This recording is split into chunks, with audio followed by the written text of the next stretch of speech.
Bien, hermanos, vamos a continuar con nuestro estudio de esta materia que es llamada canónica.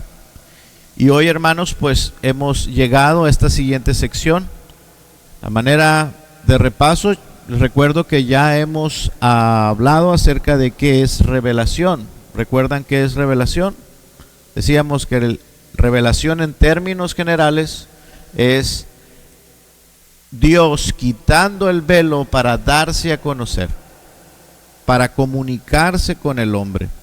Y decíamos que Dios da dos tipos de revelaciones.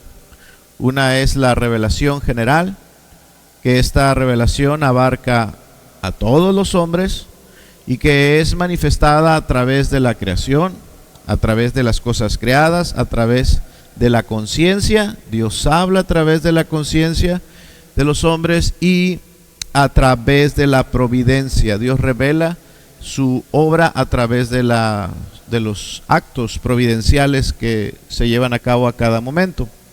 Bien, hermanos, ahora hemos llegado a esta siguiente sección y ahora ya vamos a hablar de un tema un poco más técnico, un poco más complicado, un tanto técnico.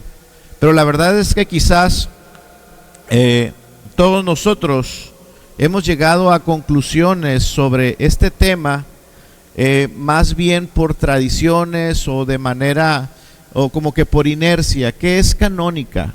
¿Cómo es que nosotros creemos que fueron compilados estos libros? ¿Y qué es eso? Yo hice algunas preguntas el domingo pasado en la mesa de comunión y simplemente escuché lo que se suele escuchar de todos los cristianos, respuestas más bien por tradición o por inercia. Cuando pregunto es cómo es que estos libros fueron compilados o por qué estos libros están aquí en la Biblia y por qué otros no.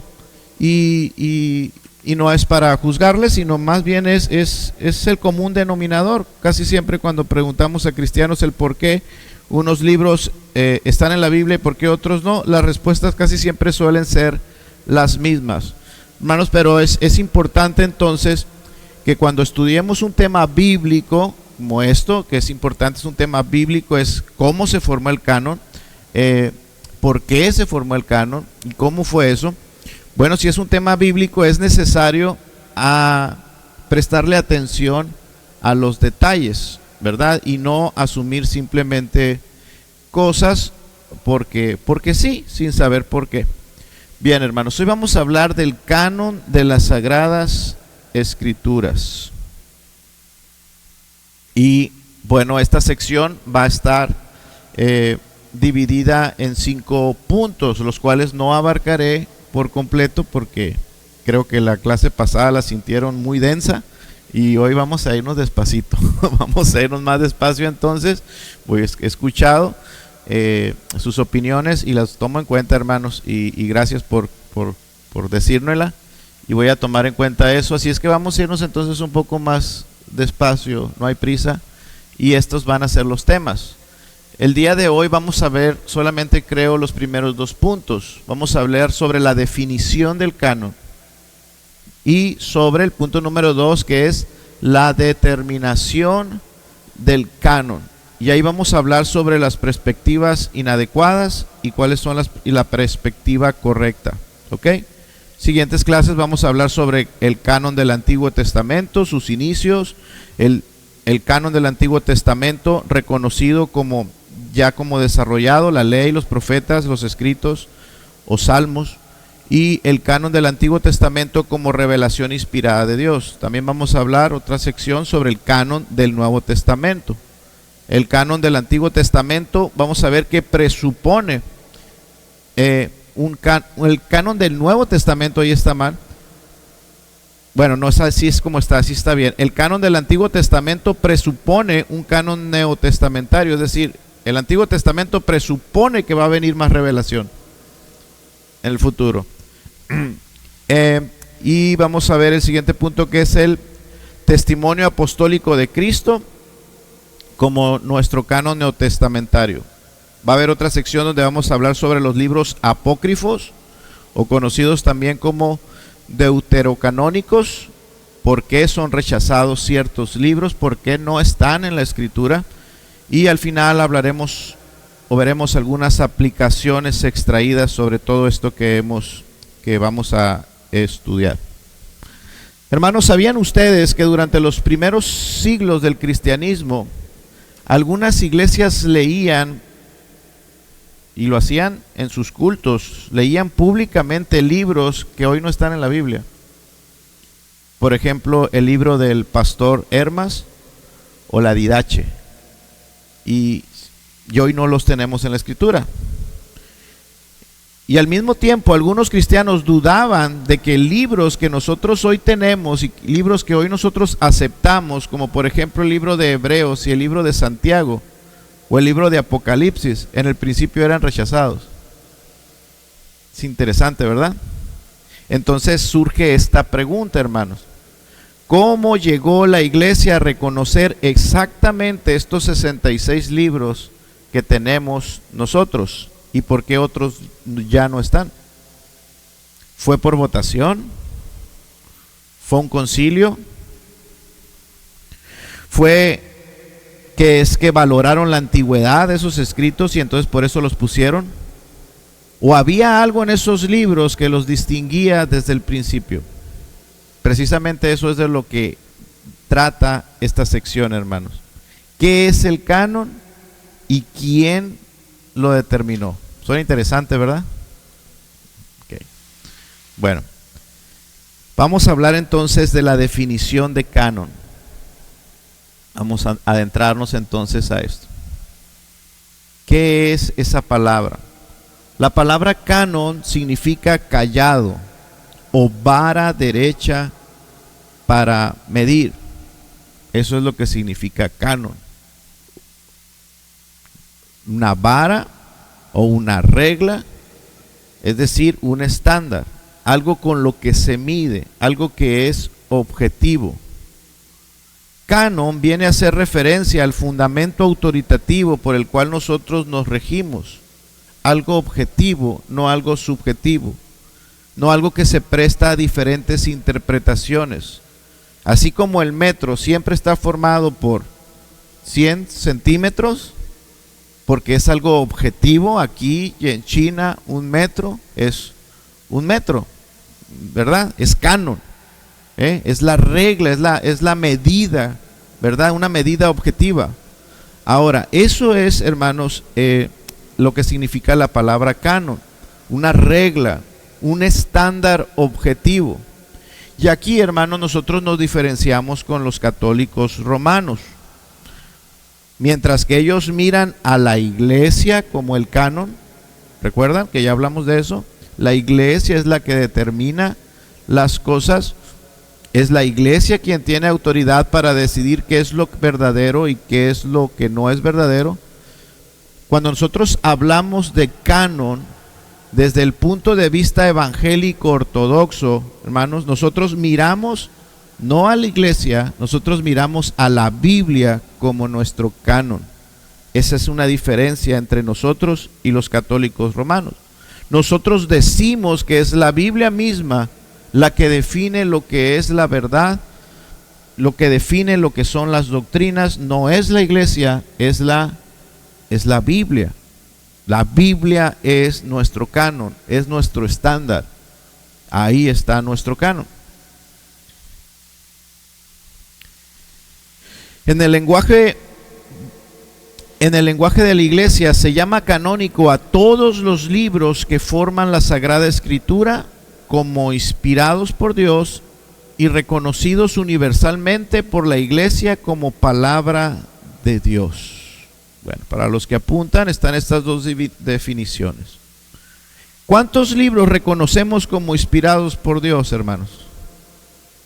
¿Cuántos son? Apréndanselo. 66. La voy a volver a preguntar en las siguientes clases. ¿Cuántos libros tiene la Biblia? 66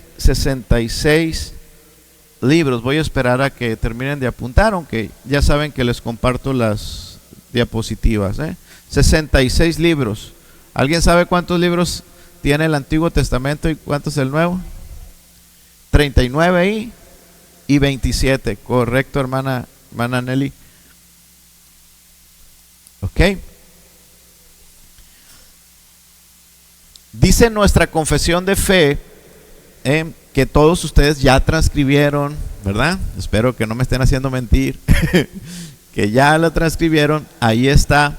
En su segundo párrafo dice: bajo el nombre de Sagradas Escrituras o palabra de Dios escrita, están incluidos todos los libros del Antiguo y Nuevo Testamento, que son, a ver, para la próxima clase, hermanos, vamos a aprendernos los libros de la Biblia. ¿Cuántos años tenemos de cristianismo, hermano? Esto es lo debe de ser básico para nosotros. ¿Les parece, hermanos, si vamos, como van a ser varias semanas esta materia de canónica, vamos a aprendernosla por parte, por secciones? A mí me gustaría que nos la aprendiéramos hasta antes de los profetas mayores. ¿Les parece? Génesis, Éxodo, Levítico, Número, Deuteronomio, Josué, Jueces, Ruth, Primera de Samuel, Segunda de Samuel, Primera de Reyes, Segunda de Reyes, Primera de Crónicas, Segunda de Crónicas, Esdras, Nehemías, Esther, Job, Salmos y Proverbios, Eclesiastés y Cantares. ¿Ok? Hasta ahí, hasta ahí. Pero vamos a decirlo todos, de uno por uno, rapidito, antes de iniciar la clase, para que nos la aprendamos hasta Cantares. De ahí siguen los profetas mayores, y donde más se complica es en los profetas menores. Bueno, para mí, no sé si sea su caso. Entonces vamos a dejarlo de tarea, apúntenlo. En la próxima clase vamos a decirlo de uno por uno. Entonces son 66 libros. Como se darán cuenta, aquí también nosotros nos diferenciamos del católico romano, que el católico tiene 6 libros adicionales a estos. Hay 6 libros más. Entonces, ¿cuál es la regla de donde nosotros medimos todas las cosas? ¿Dónde está el estándar por el cual nosotros podemos determinar como cristianos cuál es la verdad? La Biblia. La Biblia, que está conformada por Antiguo Testamento y Nuevo Testamento, y por todos son 66 libros. ¿Por qué no están algunos libros ahí, o por qué están estos ahí? ¿Será que es cuestión de opiniones? Que unos opinaron que estos sí y otros no. ¿Será que, como les decía ahorita, fue cuestión de consenso? Esto nos lleva, hermanos, a este asunto. Entonces, ya vimos la definición. Vamos a hablar entonces sobre la determinación. ¿Qué es canon? Es la regla, es algo objetivo. Y para nosotros, ¿cuál es el canon sobre la verdad? Es la Biblia, que está conformada por 66 libros. Ahora, 66 libros, ¿por qué 66? ¿Y por qué no 65? ¿Cómo se determinó que fueran de 66? ¿Quién determinó cuáles y cuántos libros sería nuestro canon? Piénselo bien. Porque si su respuesta es la iglesia es quien determinó los libros que conforman nuestro canon, pregúntese entonces, ¿eso no pone a la iglesia como el canon? Eso no pone entonces, si nosotros decimos que fue la iglesia quien determinó los libros que conforman el canon, ¿eso acaso no hace que la iglesia entonces se vuelva nuestro canon?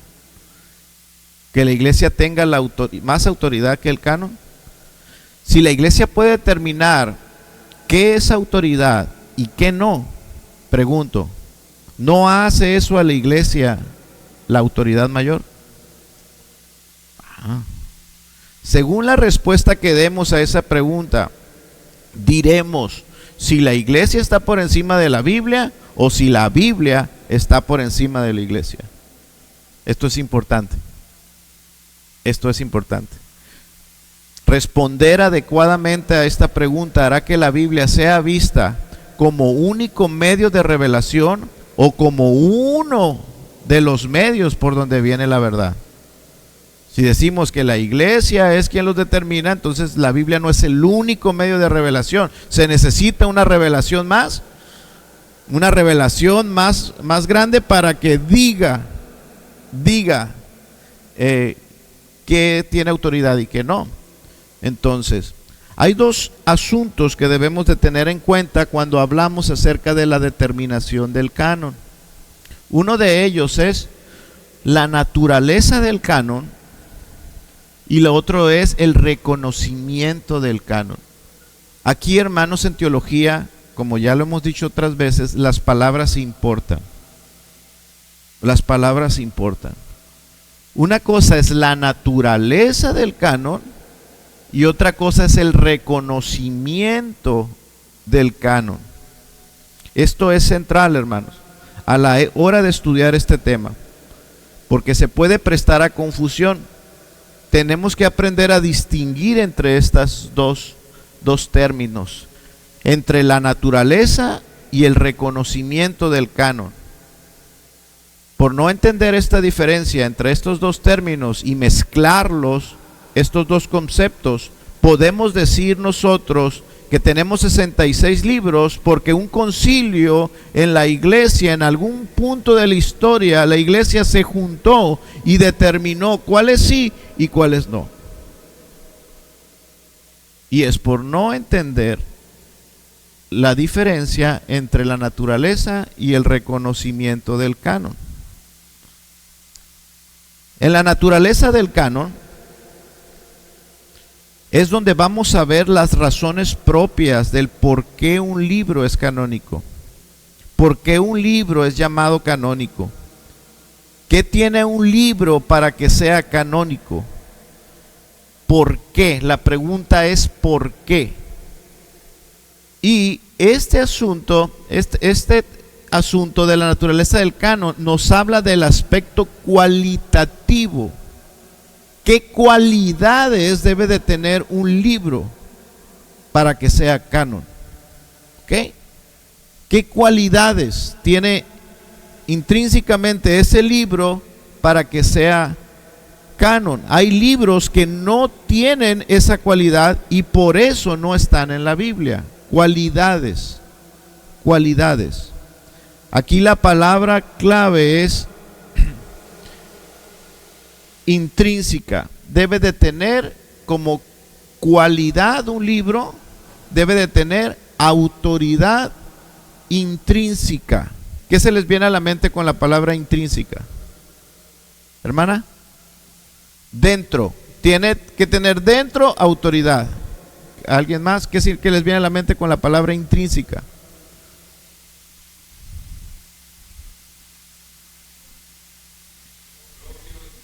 En sí mismo. La palabra intrínseca literalmente se puede traducir o decir de otra manera, en sí mismo. Debe de tener autoridad en sí mismo. Un libro, para que sea canon, debe tener autoridad en sí mismo. Eso significa la palabra intrínseco. No es algo añadido. El libro debe de tener una autoridad en sí mismo, no que se le dé autoridad, sino que ya tiene autoridad. Y eso es importante a la hora de definir qué es canon, qué libro es canónico y cuál no. El libro debe de tener autoridad por sí mismo, en sí mismo. No necesita que se le añada autoridad. Es autoridad porque tiene autoridad ya. Algo intrínseco, por ejemplo, es el calor del fuego, ¿verdad? El calor del fuego es intrínseco al fuego. Donde hay fuego, hay calor. ¿Por qué? Porque el calor es una cualidad intrínseca al fuego. No necesitas añadirle calor al fuego, ¿verdad? Porque el fuego en sí mismo tiene calor. ¿Ok? Otro ejemplo es la dulzura del azúcar. La dulzura es una cualidad intrínseca al azúcar, ¿verdad? No le añadimos dulzura, es el sabor dulce al azúcar. ¿Por qué? Porque el azúcar ya tiene en sí misma esa dulzura. La humedad del agua, ¿verdad? La humedad del agua. Entonces, el agua es húmeda porque esa característica de humedad es intrínseca a toda lo que es el agua. El agua siempre será húmeda. La autoridad es intrínseca en un libro canónico, hermanos. Un libro canónico tiene autoridad. Tiene autoridad. No necesita que se le dé autoridad. Los libros canónicos tienen autoridad en sí mismos. Nadie les añade autoridad. ¿Entendemos entonces el término autoridad intrínseca? Bueno, la naturaleza de un libro canónico que es canónico es que tiene esa cualidad. ¿Cuál es esa cualidad? Autoridad intrínseca. Un libro canónico debe de ser acorde a su naturaleza, que es formar parte de la historia de la redención, ya sea con palabras que sean confirmadas por obras, como ya lo vimos, o por obras que estén confirmadas con palabras. Y esas palabras que contenga ese libro son autoridad. Son autoridad. Son autoridad. Bueno, esto lo tenemos que aprender a distinguir a este otro segundo aspecto. Una cosa es la naturaleza de un libro canónico y otra cosa es el reconocimiento del canon. Mientras que la naturaleza del canon nos dice por qué, el reconocimiento del canon nos dice cuál libro es canónico. Responde a por qué un libro está ahí y responde que es por sus, acá responde que es por sus cualidades, ¿verdad? Y acá cuando nos dice cuál libro está ahí, el aspecto que va a responder es cuántos, no el por qué, es cuántos. El aspecto es cuantitativo.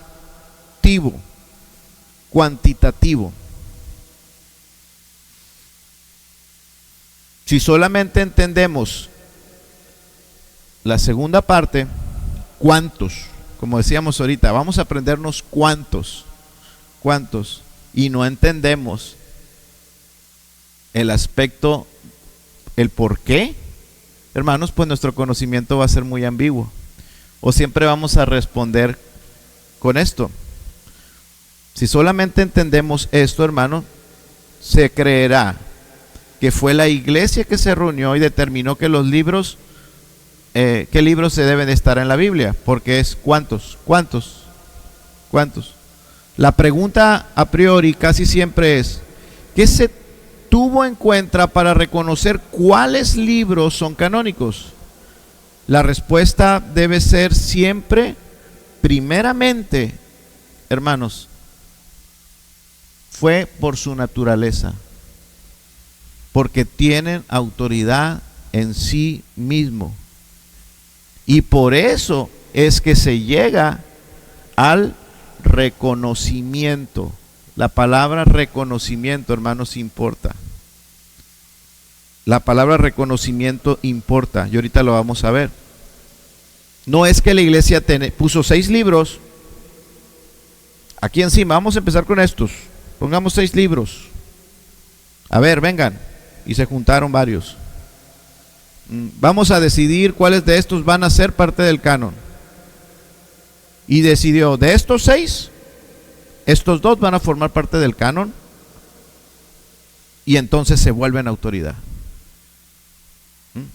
No es así. Es al revés. Estos libros tienen autoridad en sí mismos y por eso nosotros lo vamos a reconocer. No les vamos a dar autoridad, vamos a reconocer su autoridad. Eso es importante. Los libros canónicos no se convirtieron en autoridad porque alguien los puso en la Biblia. Los pusieron en la Biblia porque tienen autoridad. ¿Entendemos? están en la Biblia porque son autoridad en sí mismo. La iglesia que hizo, reconoció, no les dio autoridad, ya tenían autoridad, reconoció aquellos libros que tenían autoridad en sí mismo. Para entender mejor esto, hermanos, vamos a hablar sobre, a veces entendemos mejor las cosas cuando decimos que no es, o vemos la perspectiva inadecuada, y eso nos ayuda a tener más claridad.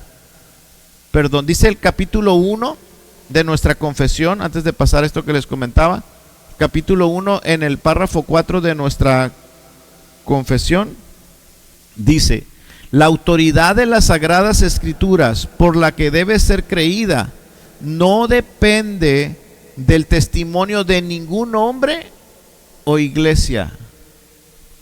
Las Sagradas Escrituras son canon y lo dejan claro, no porque un hombre le haya dado autoridad a esos libros, ni siquiera porque la iglesia le haya dado autoridad a esos libros, sino depende, la autoridad de las Sagradas Escrituras, dice, depende enteramente de Dios, quien es la verdad misma, el autor de ella. Por lo tanto debe de ser, fíjese las palabras, importa, es recibida, reconocida, la recibimos como es la palabra de Dios.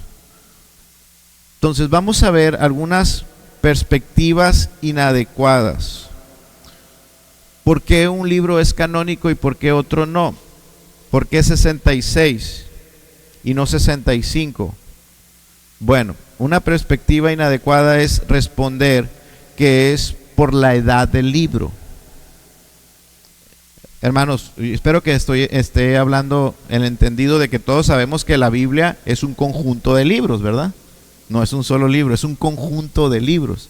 Entonces, una perspectiva inadecuada es creer que un libro está en la Biblia o forma parte de la Biblia por la edad, por la antigüedad. Si hoy se encuentra un libro más antiguo o un manuscrito más antiguo que la Biblia, ¿puede pasar, sí o no? Sí. Si hoy se encontrara un libro más antiguo que la Biblia, ¿qué tendríamos que hacer? Tendríamos que incluirlo en el canon. Si decimos que un libro es canónico por su antigüedad, entonces si se encuentra un papiro, un pergamino más antiguo, entonces tendríamos que incluirlo en la Biblia. La antigüedad de un escrito no comprueba su veracidad ni su autoridad. De hecho, no comprueba básicamente nada, solamente comprueba que es antiguo. Entonces, eso es una perspectiva inadecuada. Hay personas, hermanos, que se emocionan porque se encontró un libro más antiguo que la Biblia. La antigüedad no comprueba nada, no comprueba que esa escritura, que ese libro sea de naturaleza divina. Solamente demuestra que es antiguo. Entonces, la antigüedad de un libro no determina que un libro sea canónico. La segunda perspectiva inadecuada es que un libro es canónico debido a su idioma. Debe de ser canónico porque es un escrito en arameo,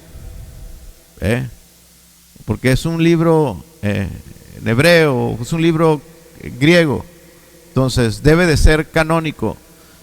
El idioma es un medio por el que las palabras toman significado, y algunos piensan que un libro tiene autoridad por pertenecer a cierto idioma específico, pero en sí el lenguaje no tiene como tal el carácter de determinar si un libro es o no canónico. El idioma es una característica. Solamente Dios pudo haber usado otros idiomas, pero a Dios le plació que su palabra fuese escrito en hebreo principalmente, y un poco de arameo, y en griego koiné principalmente.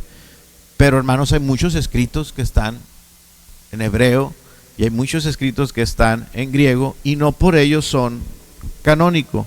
Entonces, el idioma del libro tampoco determina si un libro es canónico o no. Otra perspectiva inadecuada es creer que un libro es canónico si coincide con el contenido de la Torá o con los libros de Moisés, los libros de la ley, con el Pentateuco. Si coinciden sus enseñanzas con el Pentateuco, con la Torá, entonces un libro debe de ser canónico. Y algunas personas así lo piensan. Si algo coincide con las enseñanzas de la Torá, es un libro divino. Si eso fuera así, hermano, ¿cuál sería el verdadero canon? La Torá. Si eso fuera así, el verdadero canon sería la Torá, porque la Torá es la que determina, ¿verdad? Si algo se acerca o se asemeja o concuerda con las enseñanzas de la Torá, entonces eso se vuelve canon. Dice, entonces, ¿cuál es el verdadero canon? La Torá, ¿verdad? Estaremos diciendo que el canon es la Torá y los otros libros derivan su autoridad por la cercanía a ella. Entonces el canon se vuelve la Torá. Por eso es también inadecuado pensar así. Asumir esto es asumir que cada vez que veamos verdades de la Biblia en otros escritos, esos escritos quedarían canonizados. La siguiente perspectiva es inadecuada, es creer que un libro es canónico porque contiene valores religiosos. Sin duda muchas personas piensan que los libros están en el canon por los valores que representan. Entonces, si esto es así, podemos decir que todo libro que coincida con los valores morales y religiosos judeocristianos serían canónicos. ¿Cuántos libros hay así? Abundan. Y siguen saliendo. O sea, hay muchísimos libros. Incluso nuestra confesión de fe. ¿Verdad? Coinciden con los valores cristianos, nuestra confesión de fe y muchos libros, todos los libros que tenemos ahí, coinciden. Y eso los hace canon. No, hermanos, no son canon. No son canon. Ok. Entonces, estamos viendo, vayamos a ver entonces las perspectivas. La perspectiva correcta. Aquí ya no son perspectivas, sino perspectiva. Una sola. La canonicidad es determinada por Dios, como dice nuestra confesión de fe. Es determinada por Dios. Ya lo dijimos anteriormente, los libros canónicos tienen autoridad intrínseca, esencial. Canon, una palabra relacionada, es una palabra relacionada con la palabra autoridad.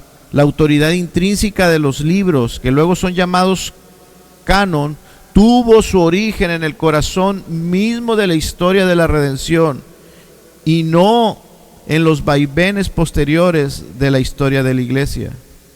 La perspectiva correcta es discernir la autoridad intrínseca que los escritos tuvieron desde el principio. La autoridad, una autoridad que es una autoridad divina. Una autoridad divina. Esa autoridad divina de un escrito radica, hermanos, básicamente en el hecho, digámoslo así, cuando digo simple, lo digo no porque tenga poco valor, sino por único. La autoridad divina de un escrito radica simplemente en el hecho de que Dios habló. En el hecho, Dios habló. Si Dios habló, esa palabra es canon. Si Dios habla, esa palabra es canon. Por eso, hermanos, cuando una persona habla en el nombre de Dios, debe de tener cuidado con lo que dice. Porque si Dios habla, es canon. Una persona tiene que tener mucho temor cuando dice, Dios dijo. Porque si Dios dice, es canon. es canon, es autoritativa, no puede tener error y se vuelve autoridad.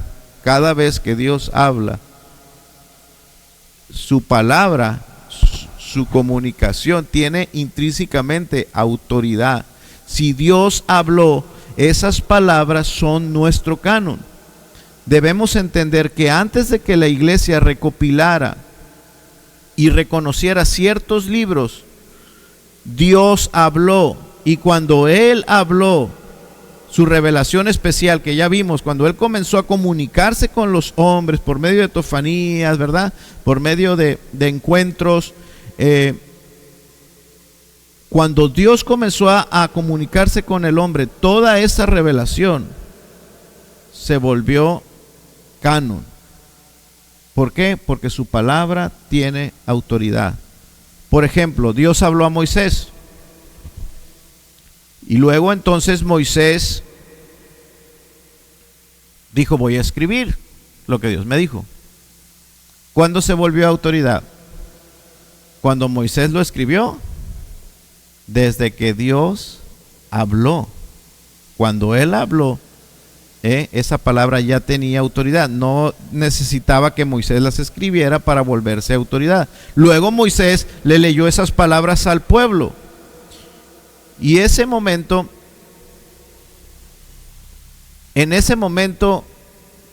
la palabra de Dios comenzó a tener autoridad cuando el pueblo escuchó la palabra de Dios. ¿Sí o no? No. Ya tenía autoridad. Ya tenía autoridad. No requirió de que el pueblo percibiera o no esa autoridad. Porque había momentos donde Dios hablaba en la Escritura y el pueblo no escuchaba. No tomaba como autoritativa esa palabra, pero ¿era autoridad o no? Cuando el pueblo se tapaba los oídos y era rebelde y no escuchaba, ¿esa palabra dejaba de tener autoridad? No, ya era autoridad. En el momento en que Dios habla esas palabras ya tenían autoridad.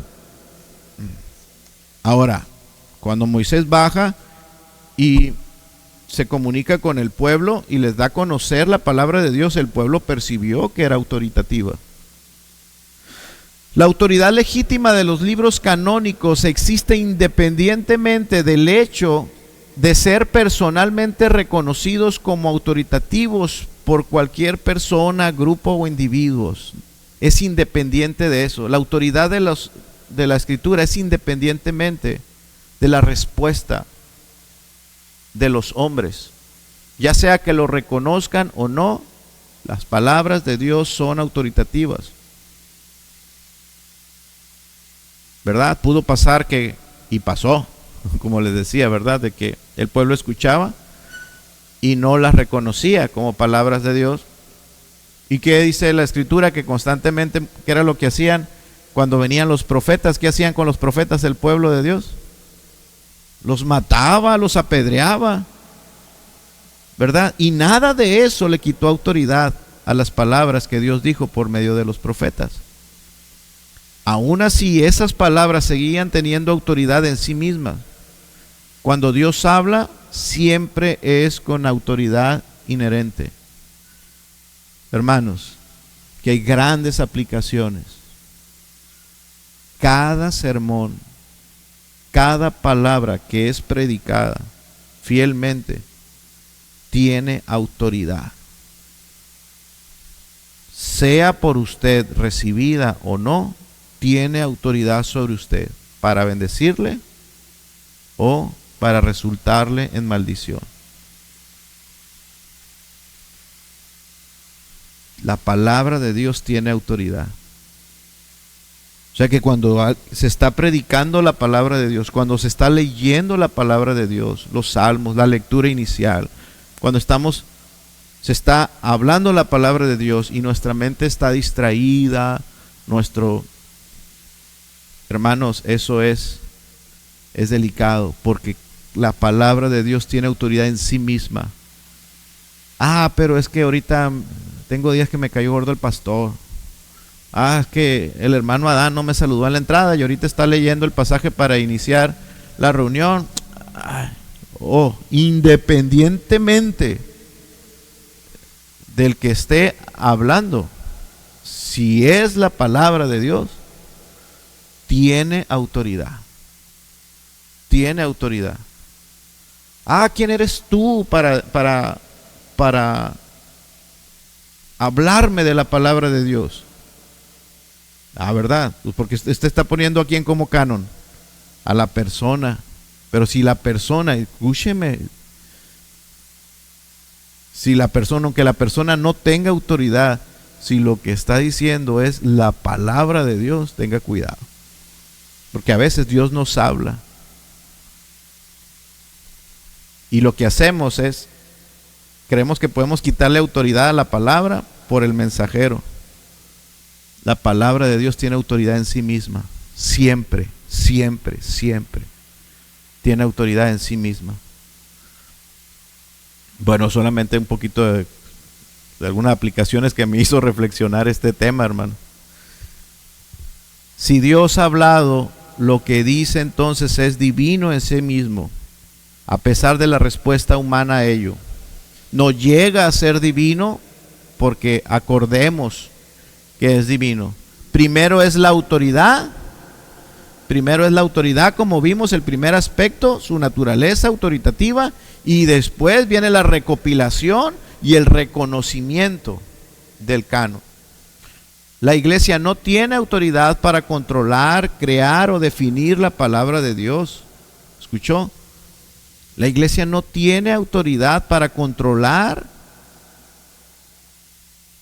ni crear palabra de Dios, ni definir la palabra de Dios. Antes bien, el canon controla, crea y define a la iglesia de Cristo. Es la palabra de Dios lo que nos controla a nosotros.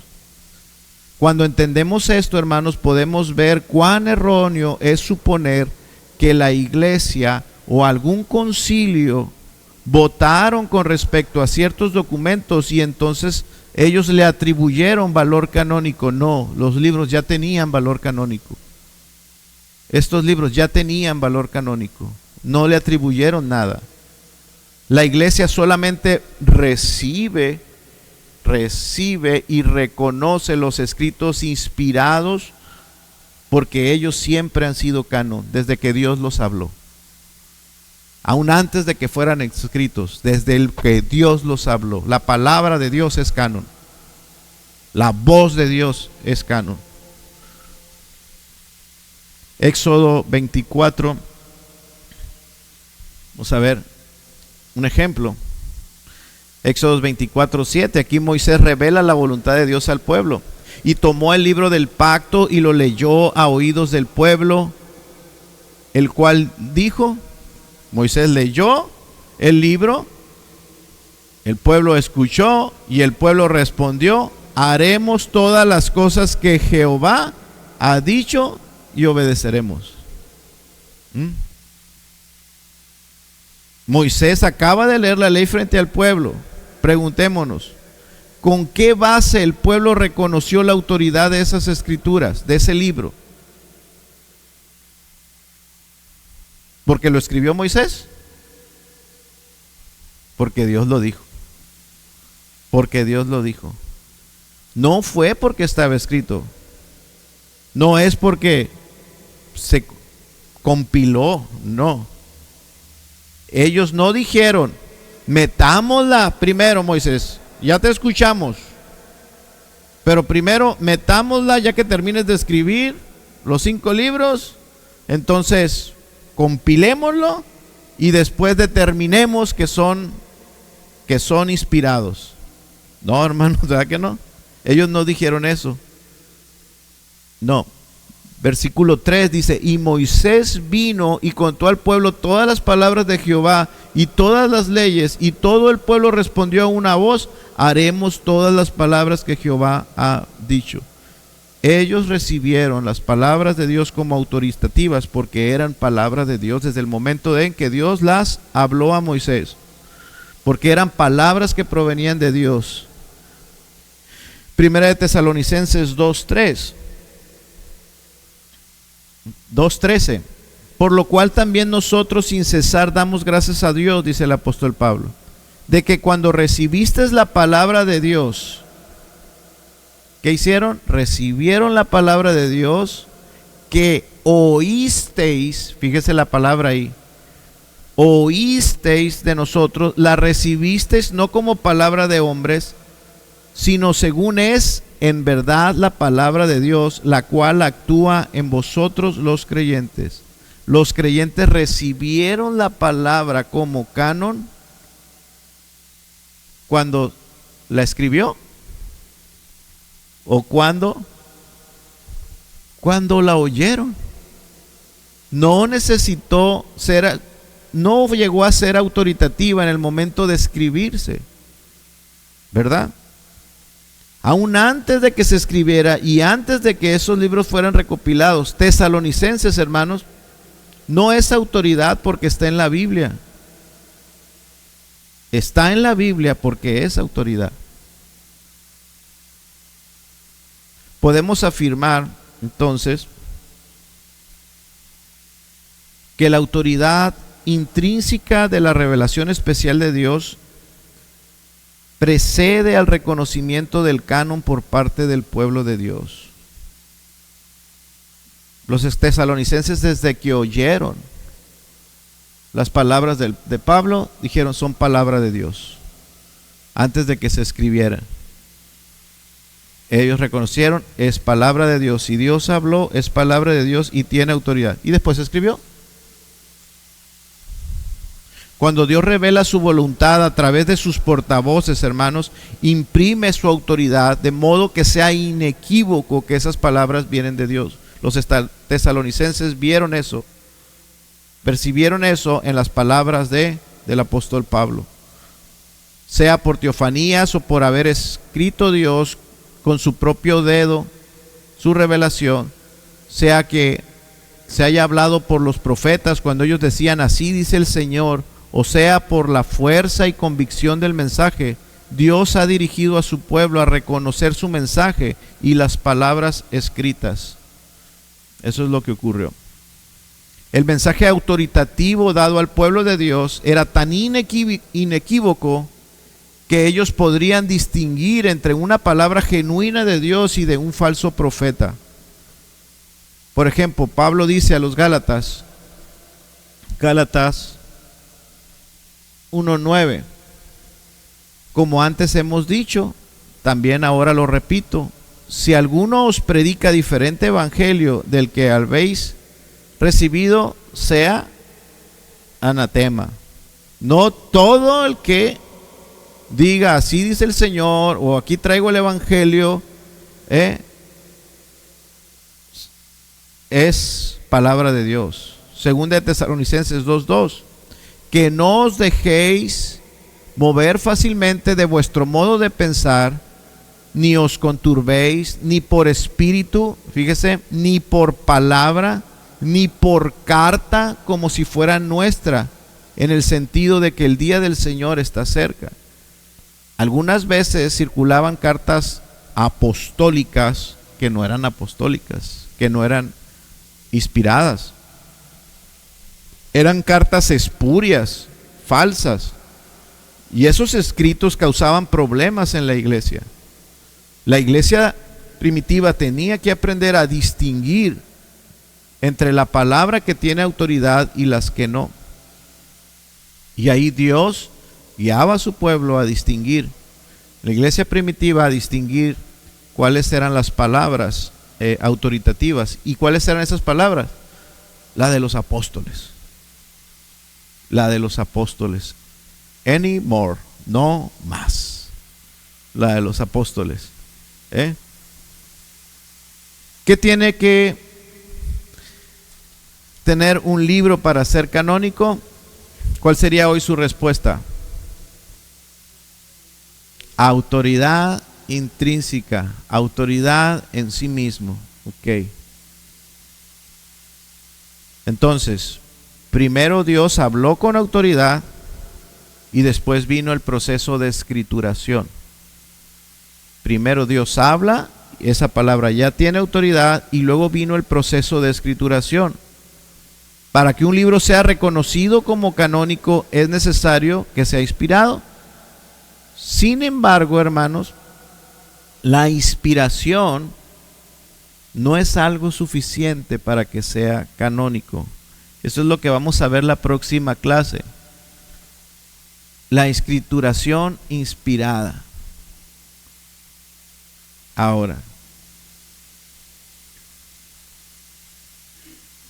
para que un libro sea canónico, tiene que ser un libro inspirado por Dios. Pero mire qué interesante.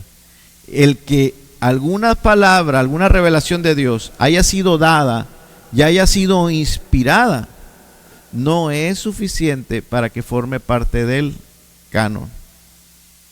Para que un libro sea considerado canónico, sí es necesario la inspiración, pero no solamente la inspiración. De tarea, hermanos.